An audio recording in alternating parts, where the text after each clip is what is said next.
Hey guys, welcome back to the channel. In this tech tutorial video, we're going to break down for you how you can change the download location in the DuckDuckGo web browser on computer or desktop computer or laptop in 2026. So let us dive into this. Head over to the DuckDuckGo web browser, and what you want to do, guys, is click into these three lines in the top right and you will see the download section here. So you may access it by clicking into this button or by clicking into using the shortcut Ctrl+J, and then you will see all downloads via the DuckDuckGo web browser listed here.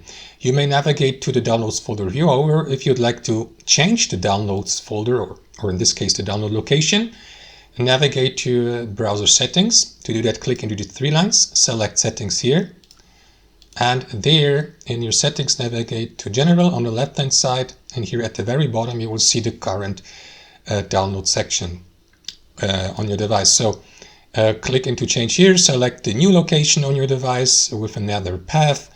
That's it. After that, these changes will be applied. That's it. Thanks for watching. Hope you enjoyed it, got some real value from it, and we'll see you next time on our channel.